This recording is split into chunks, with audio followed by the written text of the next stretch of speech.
Welcome to our third class for our block of the month Around the Corner from the Corn Wagon Quilt Company. We're happy to have you here. This is actually block number 5 in the pattern, but we're using it as block number 3 because it's the next border that you put on your quilt.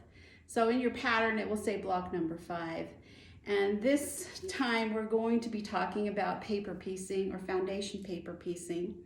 And the block that we'll be doing is the one that looks like grass, the border that looks like grass on your pattern.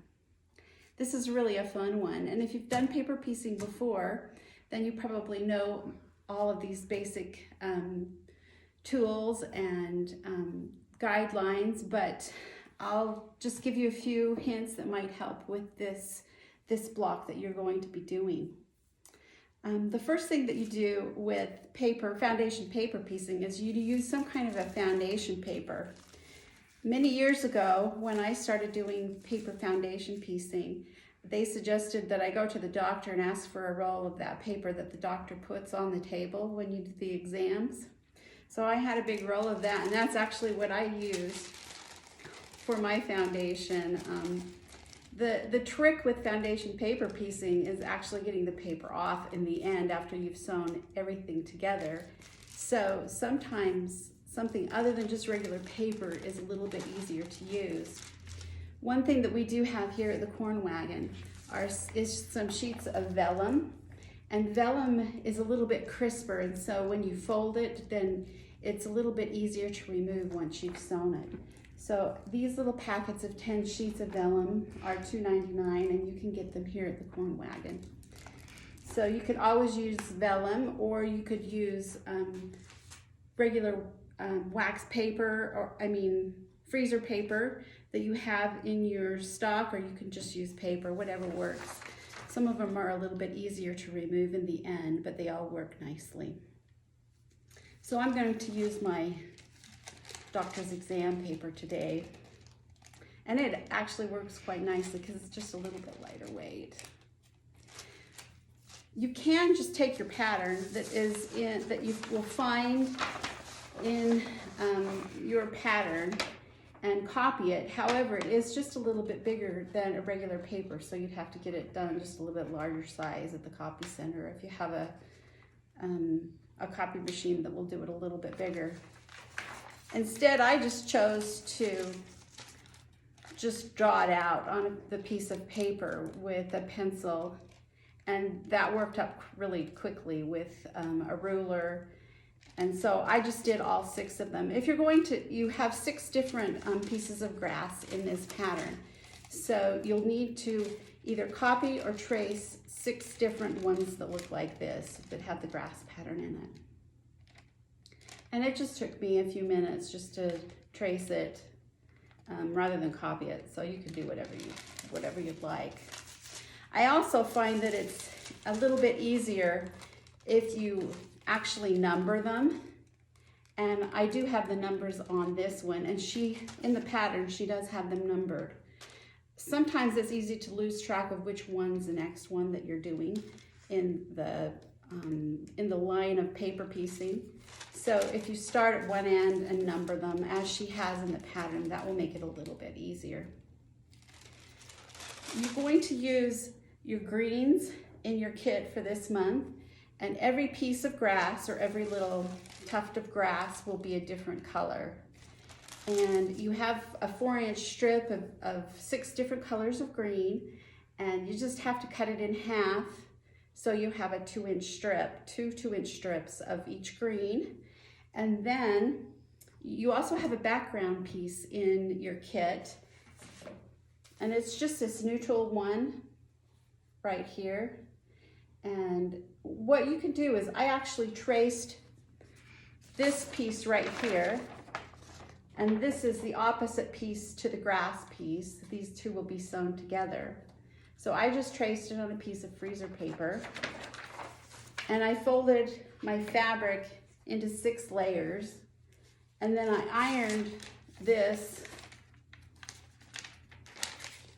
on top of my 6 layers, and then just cut out the pattern. So I have 6 different pieces of fabric exactly the same size. This will be sewn onto the tuft of grass after it's been paper pieced. And I have one here somewhere. Oh, there it is. So after this is sewn and paper pieced, it will be sewn onto here, and we'll talk about that in a few minutes. So I'll just set these aside after I have 6 of these cut and ready to go. And the reason I did this first is to make sure that I have enough fabric to cut these, because these are the larger pieces. And then with the leftover fabric, I'm going to cut 2-inch strips that I can use in my paper piecing.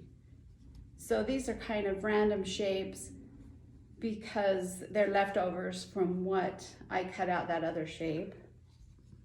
But they will give me enough to do the paper piecing of the little tufts of grass. So I'm going to just show you how to do this. And most of you probably have done some paper piecing. But I'm going to start with this one. I'm going to start with this dark green one. And there's several different ways you can do paper piecing. When I learned how to do it, they taught me to fold it just 1/4 of an inch past my first line that is going to be sewn on. And so I usually fold it. One thing that can be very helpful is an add a quarter ruler. It comes in this size, and then it comes in a little bit shorter size too, whichever is more convenient for you is great. So you can take this and fold over the 1/4 of an inch on your paper. And then I just take my first piece of fabric and lay it on there. This first one especially, I like to pin on because it tends to move around.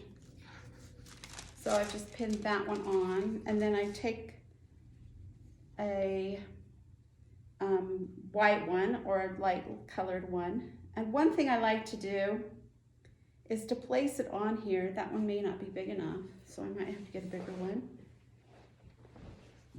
And you actually are putting your fabric on the opposite side from the side that's drawn or printed on. So you're placing your fabric on the side that doesn't have the print on it. That's why your little fold there helps. Then I'll take my white one and match up the seam line. And I'm gonna pin that again. I can trim it so it's not super long, but these don't have to be perfect because you're gonna trim it all up in the end. So I have my 2 pieces right sides together on the back with the print on this side. And then I'm going to go to my sewing machine here.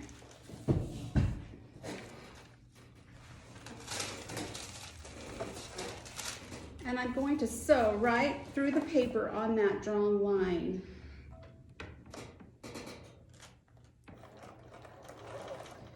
Now, one thing to remember is when you're doing paper piecing, it's important to make your stitch length just a little bit smaller, because when you remove the paper, it's really hard if you have a big stitch. So you want to move your stitch length down to about 1.5. So it makes a really small stitch, and then you can remove your paper much easier. So I'm going to take it down to about 1.5.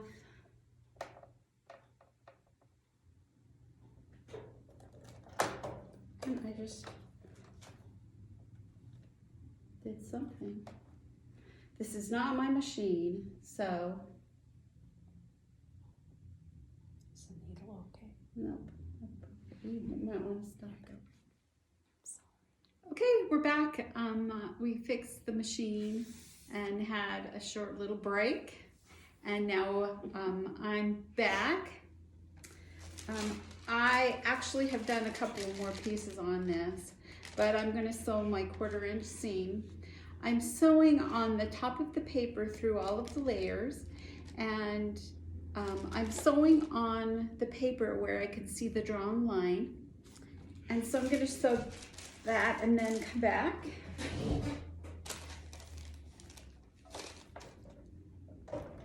Now my stitch length is about 1.5, so it's a little bit shorter than you usually sew, and that gives your paper a little bit of ease in tearing once you're to that point of tearing the paper off the back.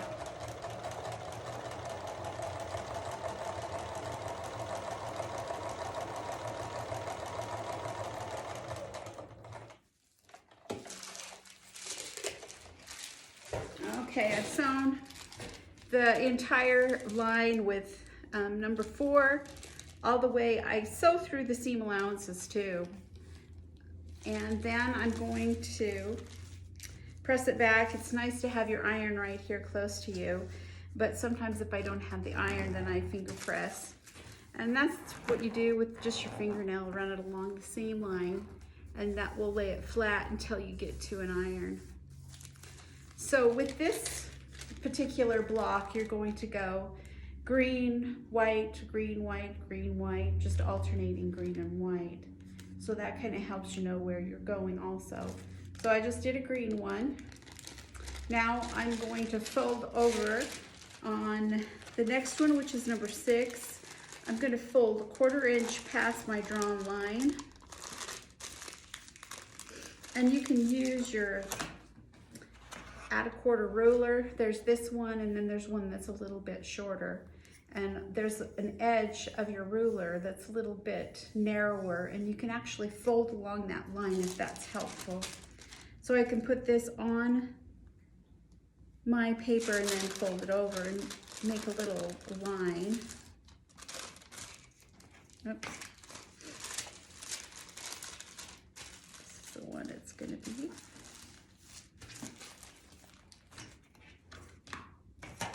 And then with my rotary cutter, and trying not to cut through the paper, because then you might have to tape it back together, and I'm sure all of us have done that before.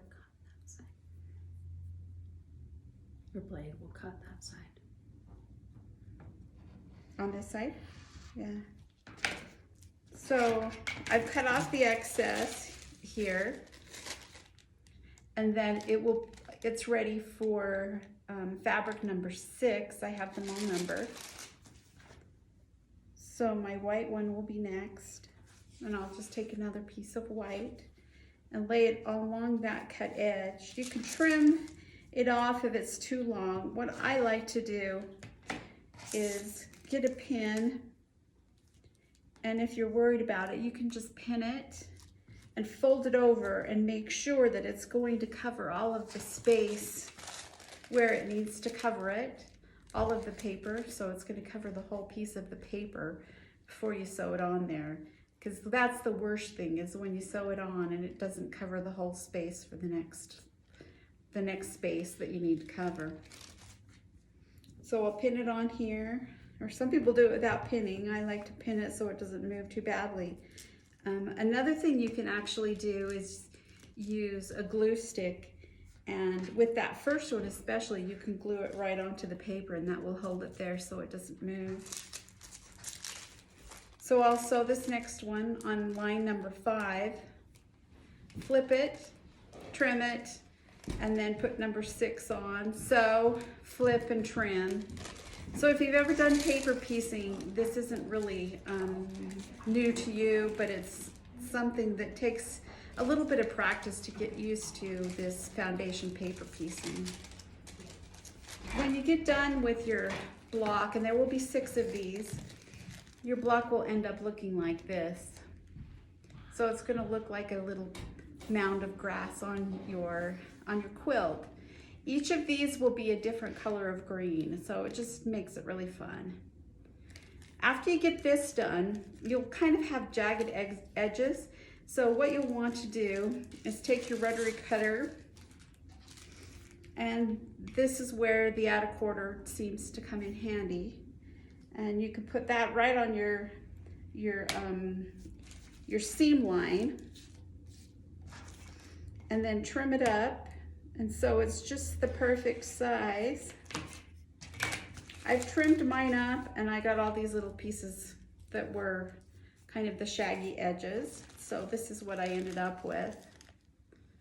The next step I'm going to do is to take one of these pieces that I cut out from the original piece of background fabric. And this is a template in your pattern. So this one right here will attach to this one in a curved seam. So I'm going to show you how to do that. In the pattern, they actually have the little marks where you can mark it. I would suggest that you fold it in half first of all and make a mark. Sometimes I'll just press it with my finger, or you can get a pencil and mark it. And then there's also a mark on your pattern for the middle, and then halfway between the middle and the end right here, and halfway between the middle and the end right here. So mark those also on your paper, on your pattern from the paper. And so I have those marked right here. And then you'll put right sides together. Now, one thing I didn't mention is you can either take the paper out before you do this curved seam or after. Sometimes I like to leave the paper in there because it just gives a little bit more stability to the paper piecing part, and then take it out afterwards. It is just a little bit harder to take it out afterwards because you have to take the paper out of the seams, but I think it does add a little bit of stability, at least for me. It kind of tends to get stretched out just a tiny bit once you take that paper out, and sometimes the paper adds a little bit of stability. So I'm going to pin in the center of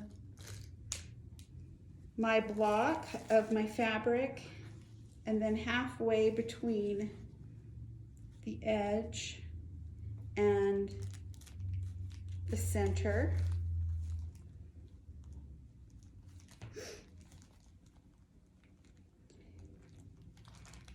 So I'll have 5 different spots where I've pinned it.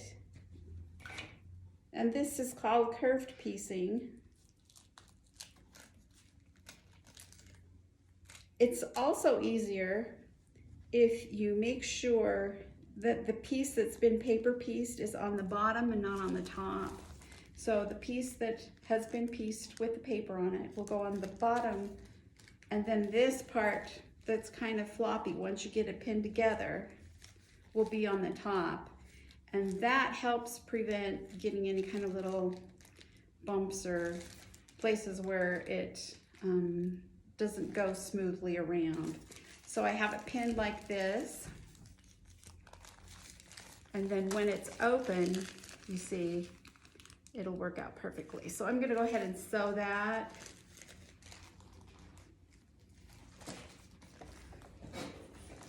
And you'll do that with a 1/4 inch seam.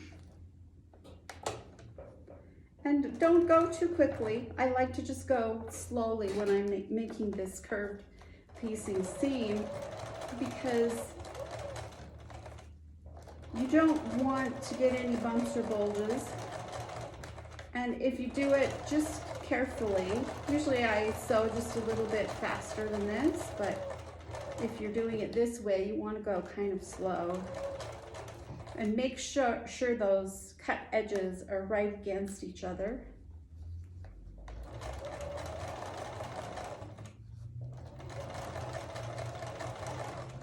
And it actually works up really quite nicely if you don't go too fast and you just take your care in putting those raw edges together.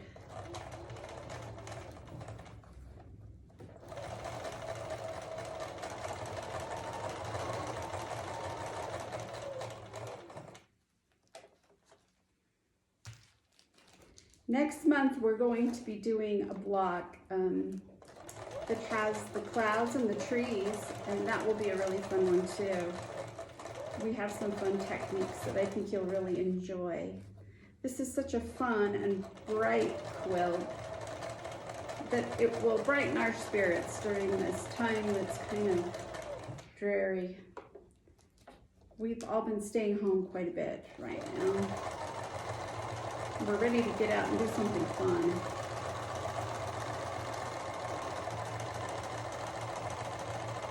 Okay, and here I am at the end.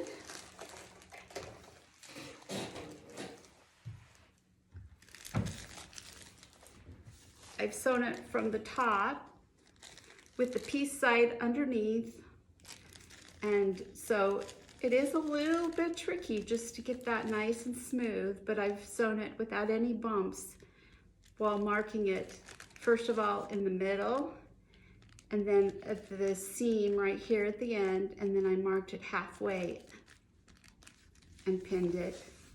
And then when I open it up and then I'll press it, then it will lie perfectly flat. It will be really nice. I might have to trim it just a little bit on the edges here, but it will really make a nice block. So you'll do 6 of these. After you finish these, and I actually sewed them onto as borders onto my quilt before I added the circles. On your pattern, there are several sizes of circles.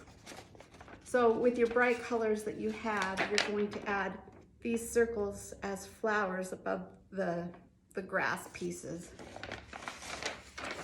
And you'll be embellishing them similarly to some of the things that you did in the middle. These are really fun. What I did is place them sort of in groups of 3 along the top of the grass.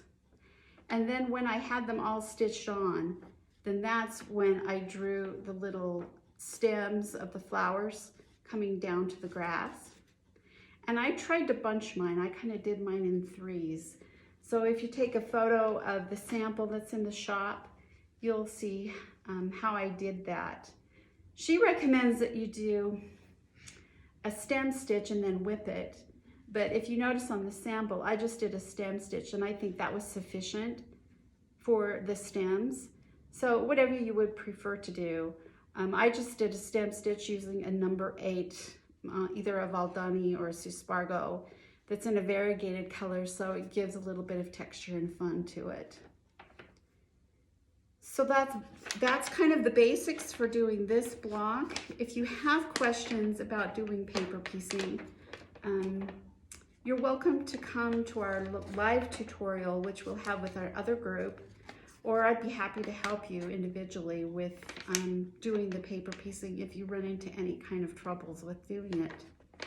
It really is fun. This is actually one of the blocks that I enjoyed the most doing because they worked up quite quickly, and then I was able to do my wool applique and embellishment, and I think that part's really fun. So if you have any questions, let me know. We're here at the Corn Wagon. We're open most of the time every day from 10 until 4, and I'm sure in a few more days we'll probably be open until 6. So stay in touch, and so you know what our hours are, and we'd love to see you come into the store. Thanks so much for joining us today for our tutorial. See you next time.